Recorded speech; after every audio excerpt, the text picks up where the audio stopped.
History of the Peloponnesian War by Thucydides. Picture yourself standing at the port of Athens in the sweltering summer heat of 415 BC. The air practically crackles with electricity.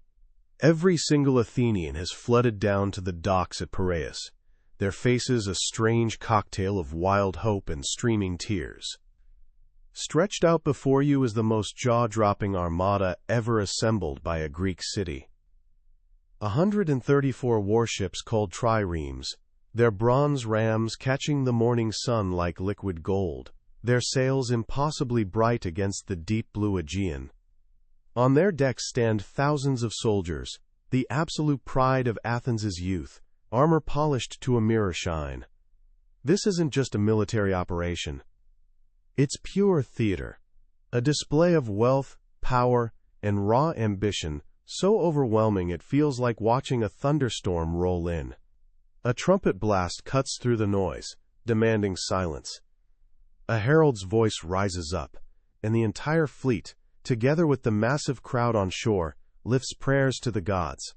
Golden and silver goblets catch the light as libations pour out, and a hymn rises toward the heavens.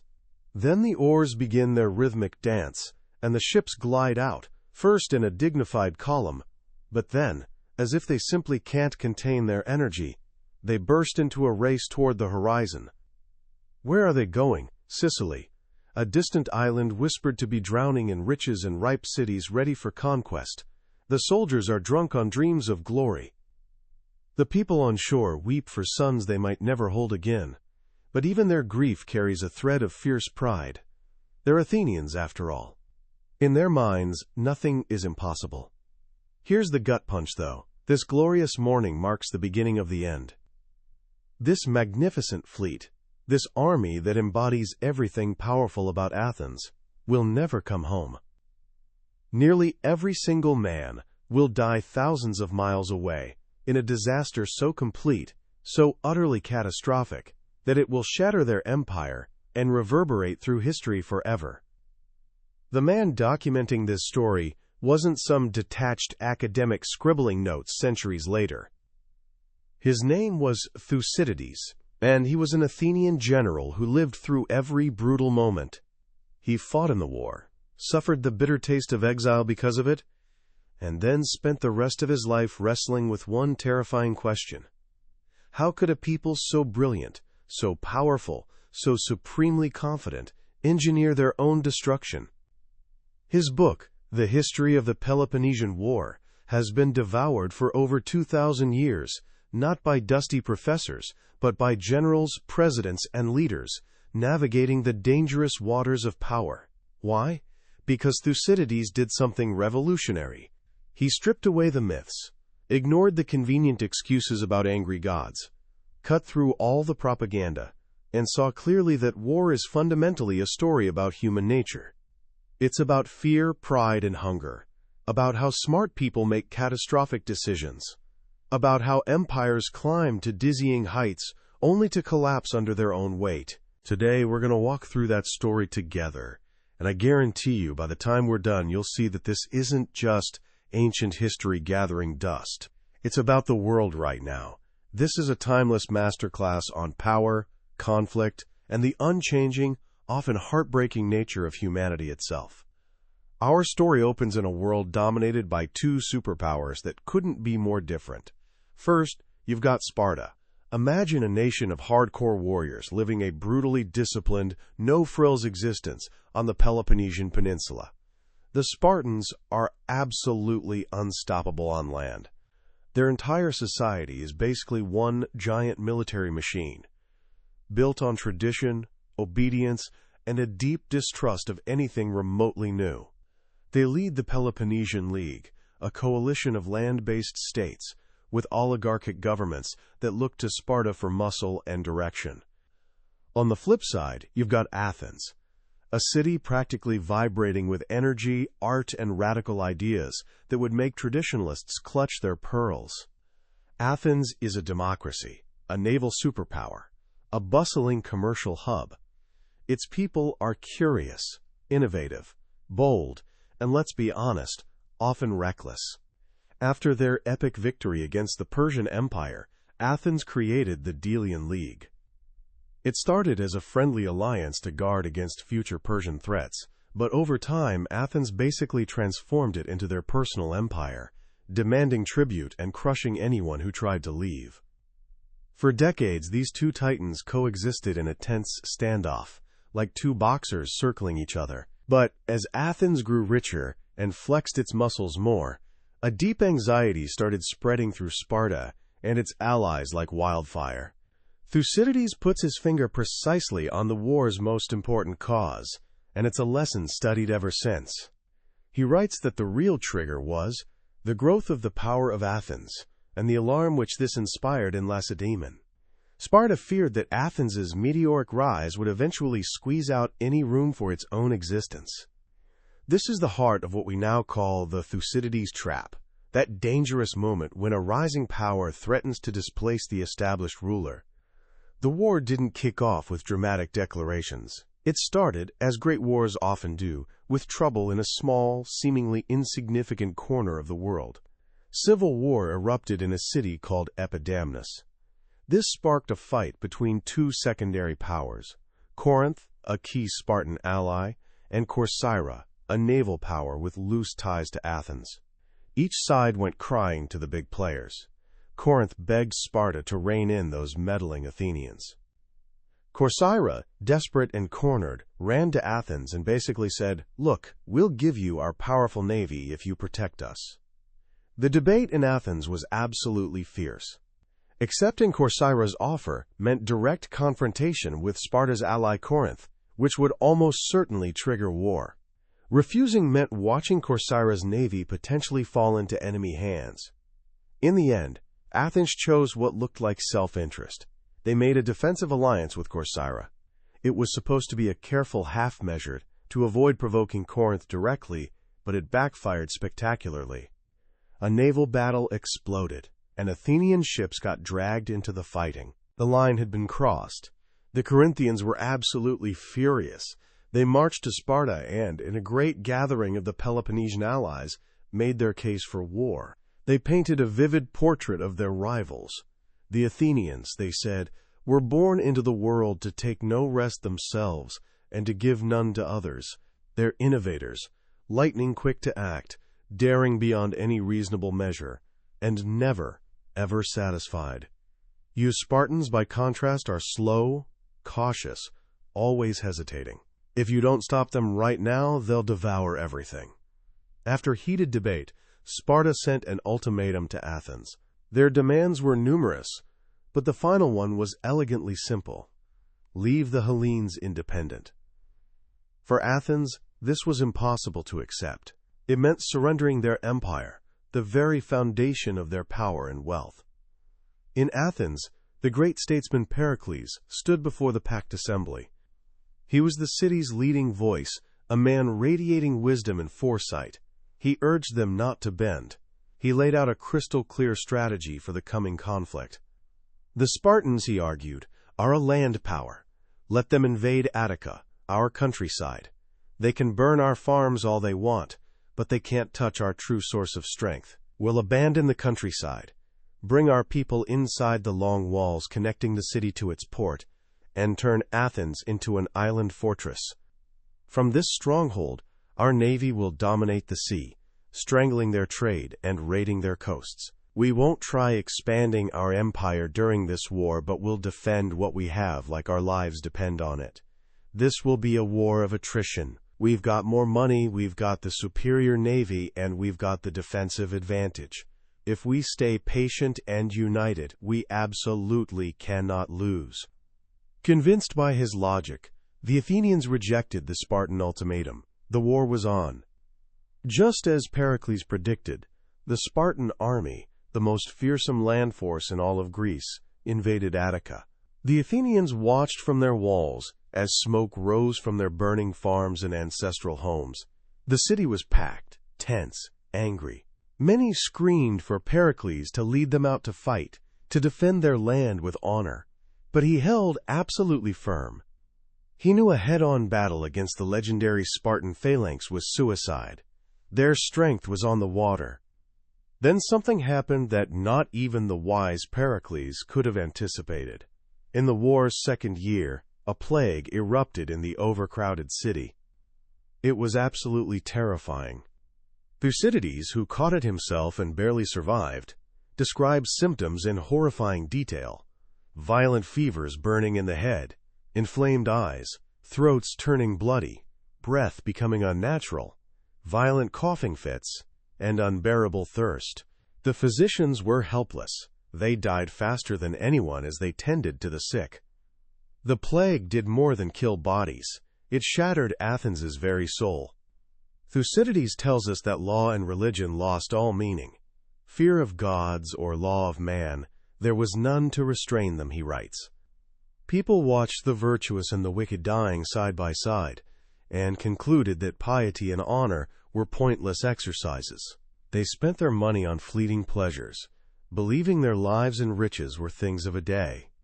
The social fabric, the respect for tradition, the very order that made Athens great, began unraveling in the face of death. Pericles himself lost both sons to the plague, yet he stood before the demoralized people one final time. He didn't offer empty comfort or false hope. He reminded them of their greatness, of the empire they'd built with their own hands, of their duty to preserve it. He told them that while their private sufferings were immense, the fate of the city towered above everything. He urged them to bear their afflictions with courage. Not long after, Pericles too succumbed to the sickness. With him died the steady hand that had guided Athens through storm after storm. The war, however, ground relentlessly on. After Pericles, new leaders emerged in Athens, men who were more aggressive, more brutal, more in tune with the city's frayed nerves and raw anger. The most prominent was Cleon, a man Thucydides bluntly describes as the most violent man at Athens. A dramatic episode unfolded at Mytilene, on the island of Lesbos. Mytilene was one of Athens' most important allies, and it had revolted. An Athenian army was dispatched, and, after a grinding siege, the Mytileneans surrendered. The Athenian assembly, whipped into a rage and spurred on by Cleon, voted to execute all adult men of Mytilene and enslave the women and children. A ship was sent to carry out the brutal decree, but overnight a change of heart swept through Athens like a cold wind. The people were horrified by the sheer cruelty of their own decision. A second assembly was hastily called. Cleon rose again to speak, arguing fiercely that mercy was dangerous weakness. An empire, he reminded them, cannot be run on sentiment. Your empire is a despotism, he said bluntly, and your subjects are disaffected conspirators, whose obedience is ensured not by your suicidal concessions, but by the superiority given you by your own strength. He was answered by a man named Diosdotus, who argued not from mercy, but from cold self-interest. He pointed out that such brutal punishment would make every future city contemplating revolt fight to the absolute bitter end, knowing surrender meant death. It would make sieges longer, costlier, and leave Athens with nothing but ruined, worthless cities. A moderate punishment, by contrast, would encourage cities to surrender quickly when they knew their cause was hopeless. The debate was fierce and close, but in the end, Diosdotus's argument narrowly won. A second ship was immediately dispatched. The crew rowed with everything they had, eating their meals of barley cakes mixed with oil and wine at their oars, sleeping only in shifts. The first ship, carrying the death sentence, wasn't in any hurry.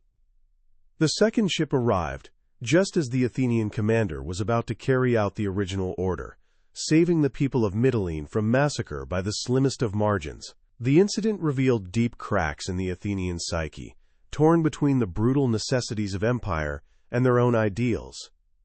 The war had its ups and downs. The Athenians captured a contingent of elite Spartan soldiers at a place called Pylos, a massive blow to Sparta's legendary prestige. In response, the Spartans sent their most brilliant general, Brasidas, on a daring campaign through northern Greece. Brasidas was the opposite of the typical Spartan stereotype. He was charismatic, eloquent, a master of diplomacy. He marched through Thrace, not just conquering with force, but persuading Athenian allies to revolt by offering them genuine freedom. He captured the vital city of Amphipolis, a huge blow to Athens, and a personal humiliation for the historian Thucydides, who was the general commanding that region and was exiled for his failure to save the city. Finally, in a battle outside Amphipolis, the two leading warhawks of each side, the Athenian Cleon and the Spartan Brasidas, were both killed. Their deaths removed the two greatest obstacles to peace. The two sides, exhausted by 10 brutal years of fighting, were ready to talk. The result was the Peace of Nicias, a truce supposedly meant to last 50 years. But it was fragile peace, built on crumbling foundations of mistrust and unresolved grievances. Neither side fully complied with the terms. Key Spartan allies like Corinth and Thebes flat out refused to sign it. The old tension simmered just beneath the surface, waiting to boil over. Into this fragile peace stepped the most dazzling, ambitious, and dangerous figure of the entire war, Alcibiades. Alcibiades was young, devastatingly handsome, fabulously wealthy, and descended from one of Athens' most noble families. He was a brilliant speaker, a gifted military strategist, and utterly without moral scruples.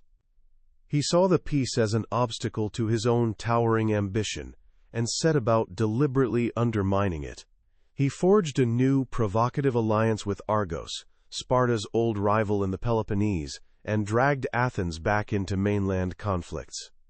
This unstable period culminated in one of the most chilling episodes in the entire book, the Melian Dialogue.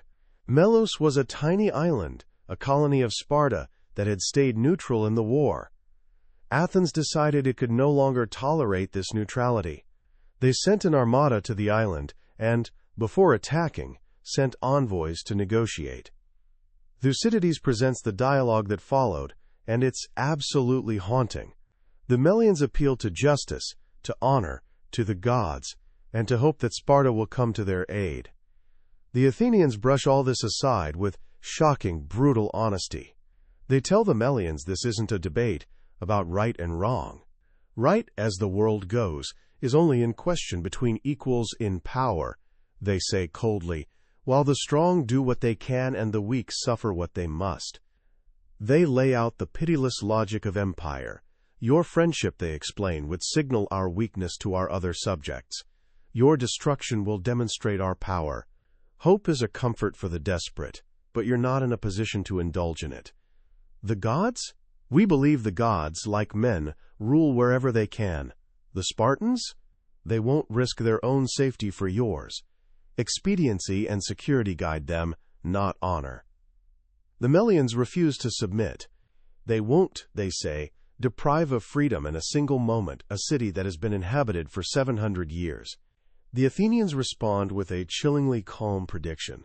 You have staked most on, and trusted most in, the Lacedaemonians, your fortune and your hopes, and so will you be most completely deceived. The Athenians lay siege to the city. The Melians, abandoned by the gods and the Spartans, are eventually forced to surrender. The Athenians execute all the grown men they captured, sell the women and children as slaves, and send out 500 colonists to inhabit the place themselves. It's in this climate of ruthless ambition, with Athens at the absolute peak of its power and arrogance, that the fateful decision is made. Envoys arrive from the city of Egesta in Sicily, begging for help in their local war against their neighbor Selinus, who was being backed by the most powerful city in Sicily, Syracuse. The Egestians promised vast wealth to finance the war. The Athenian assembly convened. The cautious general Nicias, a respected and experienced statesman, argued passionately against the expedition. He reminded them of the enemies they still had at home, the instability of their empire, and the immense risks of opening a new war so far away. Sicily, he warned, was huge and populous. To conquer it would be a monumental undertaking, and to fail would be absolutely catastrophic. But he was opposed by Alcibiades. In a speech brimming with youthful confidence and raw ambition, Alcibiades painted a picture of glorious adventure. Sicily, he claimed, was full of disunited cities and motley crowds, ripe for the taking.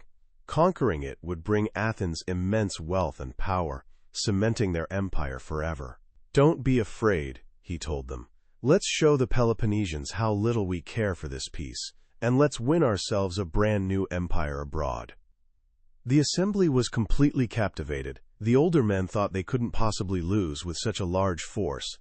The young men were filled with longing for foreign sights and adventure. The common people dreamed of the steady pay and rich plunder to be gained. Nicias, seeing he couldn't dissuade them, tried one last desperate tactic. He decided to scare them with the sheer scale of the undertaking. He came forward again and said that if they were going to do this, they must go with overwhelming force. At least 100 galleys, more than 5,000 heavy infantry, archers, slingers, and a massive supply train. He hoped the enormous cost would make them reconsider. But it had exactly the opposite effect. The Athenians, in their state of supreme confidence, saw the massive force not as a burden, but as an absolute guarantee of success. They voted for everything Nicias asked for, and more. They fell, as Thucydides says, in love with the enterprise. And so the great fleet set sail on that glorious summer morning, the grandest expression of Athenian power, sailing directly toward its doom. The expedition began badly. When they arrived in Sicily, they discovered the Aegistians had completely tricked them. The vast wealth they'd promised was pure fantasy. They'd borrowed gold and silver cups from neighboring cities and passed them off as their own to deceive the Athenian envoys. The generals were sharply divided on what to do next. Nicias, ever cautious, wanted to make a show of force and then sail home. Alcibiades wanted to build alliances first, then attack. But before any plan could be decided, a ship arrived from Athens with stunning news. It carried orders for Alcibiades to return home immediately to stand trial. While the expedition was preparing back in Athens, a bizarre act of sacrilege had occurred. In one night, the faces of the Hermae, stone pillars, with the head of the god Hermes standing at doorways all over the city, had been mutilated. The city threw itself into a panic, seeing it as a terrible omen and sign of a conspiracy to overthrow democracy.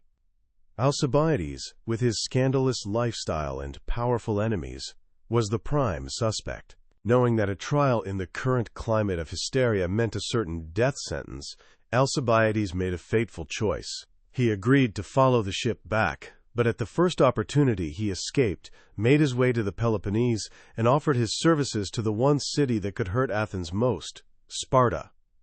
It was the ultimate betrayal.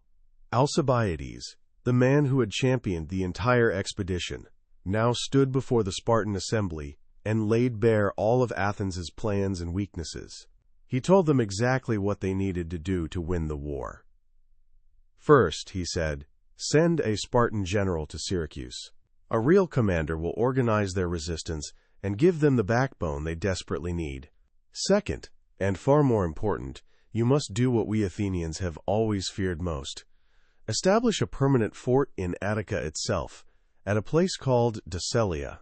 This will deny Athens use of their countryside year-round, cut them off from their silver mines, and slowly bleed them to death. The Spartans listened carefully, and they acted on every word of his advice. In Sicily, with Alcibiades gone, command fell to the reluctant Nicias. After some initial successes, the Athenian army laid siege to Syracuse. They began building a massive wall of circumvallation, a double wall stretching for miles, designed to seal off the city from land and sea. The Syracusans were on the brink of despair. But just as the wall was nearing completion, the Spartan general Gylippus arrived. He slipped through the Athenian lines with a small force, but his arrival was electrifying. He was the embodiment of Spartan leadership and discipline. He organized the Syracusan army, stopped completion of the Athenian wall by building a counter-wall, and began systematically turning the tide. The besiegers had become the besieged. Nicias, watching the situation deteriorate day by day, wrote a desperate letter back to Athens. He described the rotting of their ships in the harbor, the spreading sickness in the camp, the desertion of their mercenary crews, and the growing strength of the enemy. He begged them either to recall the army or to send another army just as large to save it. The Athenians, flat out refusing to accept the possibility of failure, chose the latter. They equipped a brand new fleet and army under the command of their best remaining general, Demosthenes. When Demosthenes arrived at Syracuse, he found the first army in a desperate state. He knew immediately that their only chance was a bold, decisive stroke. He devised a daring plan, a night attack to capture the high ground of Epipolae, the strategic key to Syracuse. The attack began with real success. The Athenians stormed the heights in the darkness, taking the enemy completely by surprise. But in the confusion of the night battle, with the bright moon casting deceptive shadows everywhere, chaos took hold. The Athenians, pushed back hard by a contingent of Boeotians, fell into complete disorder. Friends fought friends in the darkness. The watchword was passed to the enemy. The Pekon, the Greek war hymn, sung by Dorian allies in the Athenian army, was mistaken for the enemy's hymn, causing widespread panic. The retreat turned into a complete rout, with men tumbling down the cliffs in pitch darkness. The attack was a catastrophic failure. Demosthenes now knew with certainty the expedition was doomed. He urged Nicias to abandon the siege immediately and sail away while their navy was still superior. But Nicias, ever hesitant and deeply superstitious, refused. He still had secret contacts within the city promising betrayal, and he was terrified of facing the Athenian assembly after such a failure. Then, just as they were finally preparing to leave, a lunar eclipse occurred. Nicias, who was profoundly superstitious, took it as a terrible omen and refused to depart until they'd waited the prescribed thrice 9 days. That delay was absolutely fatal. The Syracusans, now supremely confident, used the time to block the mouth of the great harbor, trapping the entire Athenian fleet inside like fish in a barrel. The Athenians' only hope now was to fight their way out. They manned every ship they had, about 110 in all, and charged the barrier. What followed was the final, climactic battle. Thucydides describes the scene from the shore, where the entire Athenian army stood watching helplessly, their lives literally hanging on the outcome. It was a brutal, chaotic melee in the confined space of the harbor. The air was filled with the crashing of ships, the shouting of frantic commands, and the screams of the dying. The Athenian soldiers on shore swayed physically with the fortunes of the battle, crying out in agony at every loss, and cheering in desperate hope at every small success. In that one Athenian army, Thucydides writes, there was every sound to be heard at once, shrieks, cheers, we win, we lose, and all the other manifold exclamations that a great host would necessarily utter in great peril. But the Syracusans, with their reinforced prows and fighting in their home waters, were unstoppable. The Athenian fleet was utterly defeated, broken into pieces and driven ashore. Absolute panic seized the army. Their last hope was gone. Now came the final, horrifying chapter, the retreat by land. 40,000 men began a desperate march through hostile territory, hoping against hope to reach some friendly city. They were without food, without hope, and haunted by the sight of their sick and wounded comrades, whom they were forced to abandon. The Syracusan cavalry and light troops harassed them every single step of the way. The march was a week-long agony of hunger, thirst, and constant attack. Demosthenes' division, lagging behind, was surrounded and forced to surrender. Nicias' division pushed desperately on until they reached the river Asinaris. Maddened by thirst, the men broke ranks completely and rushed into the water, each wanting to be the first to drink. The Syracusans lined the steep banks above and showered them with missiles like target practice. The Peloponnesians came down into the riverbed and butchered them as they drank. The water, Thucydides tells us, was immediately spoiled, but which they went on drinking just the same, mud and all, bloody as it was, most even fighting to have it. At last, with his army being slaughtered around him, Nicias surrendered. Of the 40,000 who began the retreat, precious few escaped. The prisoners, numbering at least 7,000, were herded into the stone quarries of Syracuse. There, exposed to the burning sun by day and the cold autumn nights, with barely enough food and water to survive, they died in droves from wounds, sickness, and exposure. Nicias and Demosthenes were executed without ceremony.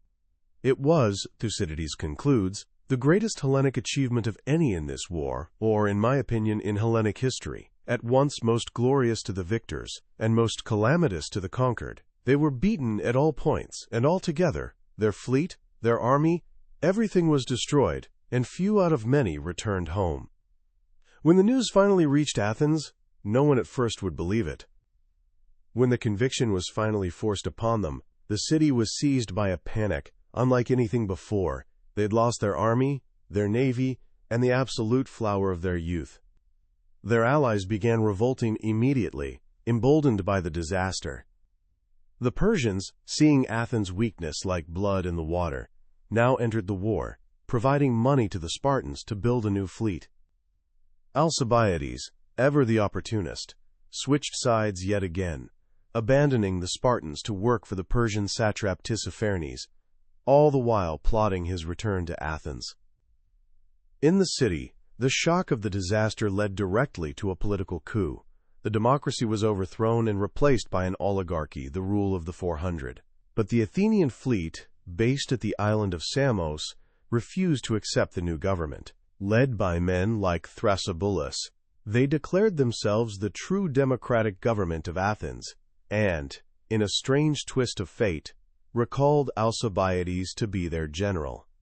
The war entered its final grinding phase. Athens, fighting with a desperation born of pure survival instinct, managed to hold on for another 9 agonizing years. They won some surprising victories at sea, but their resources were completely drained. Their empire was crumbling piece by piece, and the Spartan army was permanently camped at Decelia, choking the life out of Attica. The end finally came not in a great battle, but through exhaustion and one last, fatal mistake. The Athenian fleet was caught unprepared on a beach, at a place called Aegospotami, and destroyed.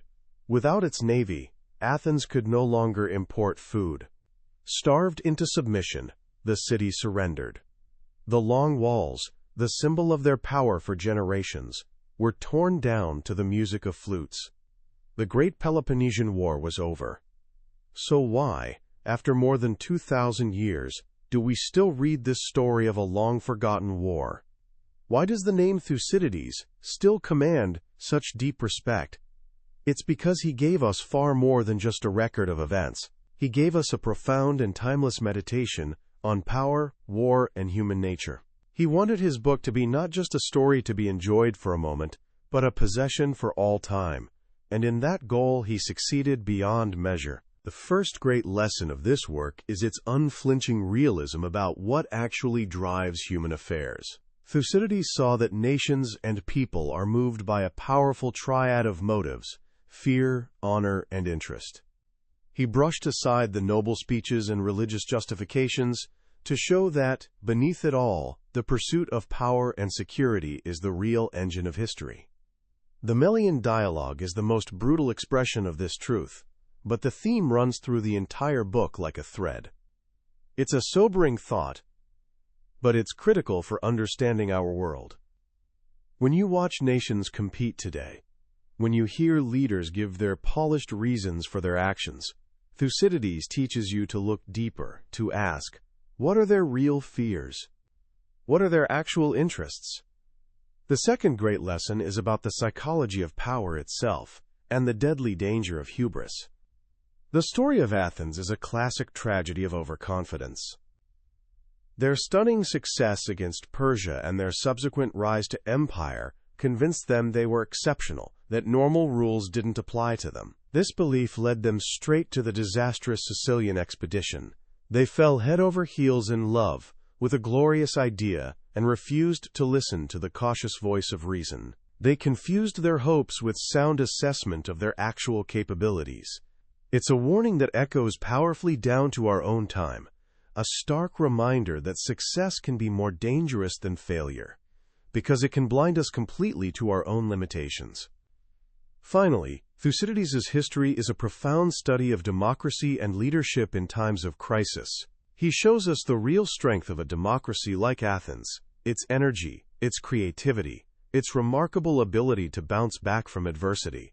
But he also shows us its fatal weaknesses, with brutal clarity, its vulnerability to smooth-talking demagogues, its tendency to make passionate, short-sighted decisions, and its cruel treatment of its best leaders. We see the sharp contrast between the wise, steady leadership of Pericles, who could guide and even contradict the people for their own good, and the reckless ambition of men like Cleon and Alcibiades, who pandered shamelessly to the crowd's worst instincts for their own glory.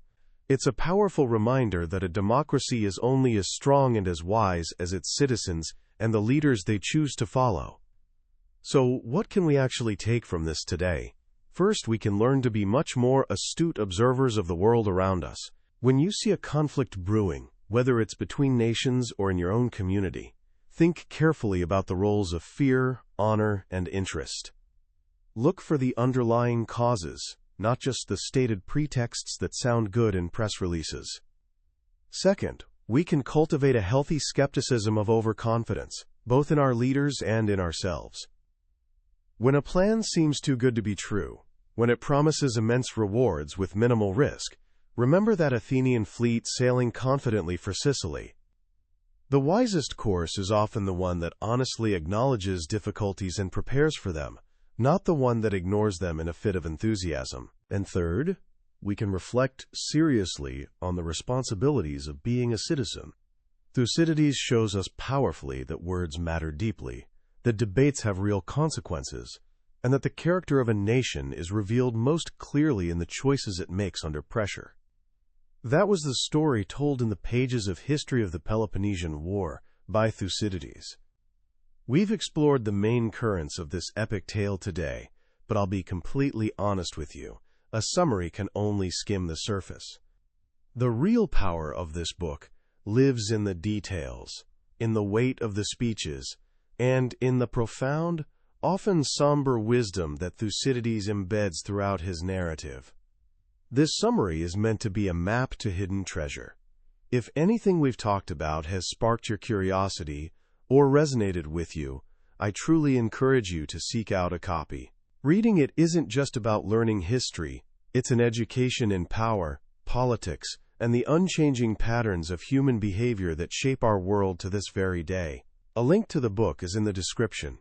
Also, if you found this journey into the past valuable, please consider liking this video and subscribing to the channel. It lets me know that these stories matter, and it ensures you won't miss our next exploration of another timeless book from the billionaire's bookshelf. Let's keep learning together.